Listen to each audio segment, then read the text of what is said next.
Hello, BookTube, and welcome back to the Steve Tiberius Donoghue Book Club. For the month of July, we are reading This Republic of Suffering by Drew Gilpin-Faust, and we are past the end of the American Civil War. This is a long, very thoughtful meditation on the cost of the American Civil War and the weird tensions of it, the weird elements of war that it was ripping to the surface in a way that earlier wars had not.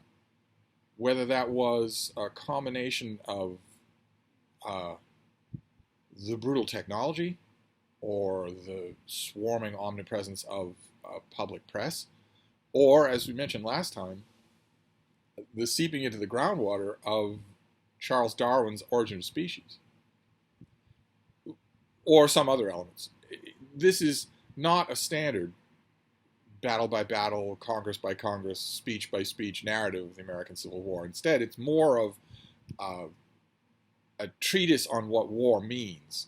And now that the war is over in the book, the point where I'm at, we're taking this very slowly. We're doing a very leisurely read of this, so you might not be at the halfway point yet. We still have another weekend in August before we leave the sublime and descend into the ridiculous, before we leave the American Civil War and join the fun with Garb August. But the point I'm at now, the war is over, and that makes it easier to feel the reverberations of what it meant, what it all meant. One of those things deals with a subject that we've covered a couple of times so far here on the Steve Tiberius Donoghue Book Club, and that is what the author refers to as accounting. Because the Civil War happened before there was a rigorous system of even knowing who had fought in it. And that comes to the fore more now that there aren't armies marching abroad in the land, now that relatives don't have someone turning them away at the border of a conflict. And also now that people don't have to travel into a foreign country, the Confederacy, to get answers. So that accounting is still going on here. In fact, it's increasing, and it has a famous name attached to it. We learn here the war's work of killing was complete, but the claims of the dead endured. Many soldiers lay unburied, their bones littering battlefields across the South. Still more had been hastily interred where they fell, far from family and home. Hundreds of thousands remained unidentified, their losses unaccounted for. The end of combat offered an opportunity to attend to the dead in ways war had made it possible. Information could now flow freely across North and South. Military officials would have time to augment and scrutinize incomplete casualty records. Bodies scattered across the defeated Confederacy could be located and identified. The fallen could be honored without encroaching on the immediate and pressing needs of the living. Clara Barton eagerly embraced these new possibilities. The necessities of war seemed to her to evolve logically into the demands of peace. Again, as I've mentioned many times during this particular infestation of our book club, this author sure can write.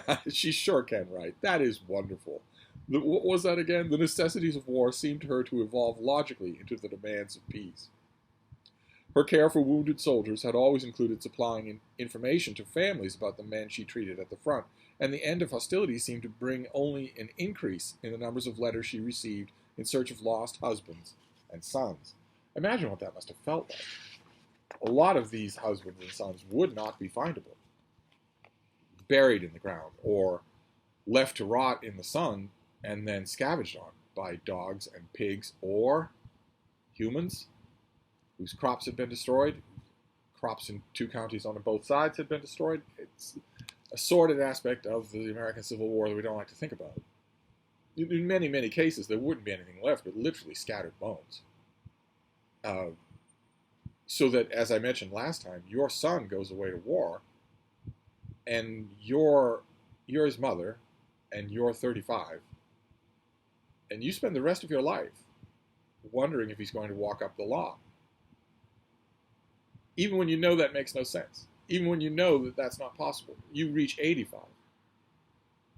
So he would be a 60-year-old man, and yet still you are expecting it. And we have letters and journals from mothers, wives, who expected that, knowing that it was irrational, and also realizing that even though they were 85 and they were still expecting, hoping, some part of them, that their boy would walk up the lawn, they're expecting that he'll be their boy, not a 60-year-old man. Those things were all far more prevalent in the American Civil War than in any ensuing war. And we get another meditation on that here. The Civil War carnage transformed the mid-19th century's growing sense of religious doubt into a crisis of belief that propelled many Americans to redefine or even reject their faith in a benevolent and responsive deity. Mainly because, as we saw last time, both sides prayed to God to honor their cause. And as Lincoln and many other people pointed out, he can't have honored both their causes unless he's a schizophrenic God. He can't have honored both their causes. One of them was praying with complete, honest devotion in error, which naturally, along with Origin of Species, raises the possibility that everyone's praying in error. But Civil War death and devastation also planted seeds of a more profound doubt about human ability to know and to understand. In an environment in which man seemed already increasingly undifferentiated from animals, the failure of the uniquely human capacity of language represented another assault upon the foundations of the self. The Civil War compelled Americans to ask with intensified urgency, what is death? And here she capitalizes death. And in answering, to find themselves wondering, why is death, what is life, and can we ever hope to know? We have continued to wonder ever since.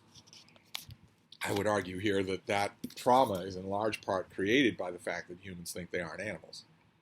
You don't ask, what is death, what is meaning, should I capitalize death, should I capitalize life, when you see a dead deer on the side of the road that's been hit by a truck and just left there to rot. You don't think that when you see that. No one does, including other deer. So it's just a human, the propensity of one part of the human brain to formulate things like that and ask those kinds of questions. But that's all. I think the mention here of religion is another sideways glance at Darwin, who wrote a book that was only intending to summarize a lot of his field findings and a lot of his subsequent thought about the nature of adaptation and evolution by means of natural selection. Darwin was not meaning it to be a bomb in a church. That's what it is. That's what Origin of Species is.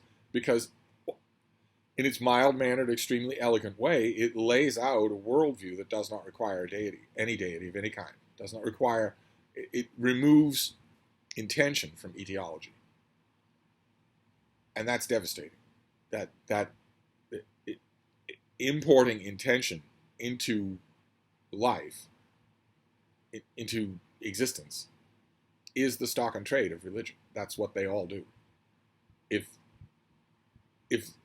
life, if existence, if animal life on this planet doesn't actually have anything like a purpose with a capital P, then religions are out of a job. And I think that mention of religion here is another look in that direction. But I am loving the nuances involved here. Absolutely loving it. I'm also, I admit, savoring them a little more because I know because we're getting ready to launch into a month of garbage. So I would argue here that garbage is very necessary for a balanced reading diet. But before we do that, we have one more week with this Republic of Suffering. So we're going to continue on with that next weekend. We'll finish up with the book next weekend.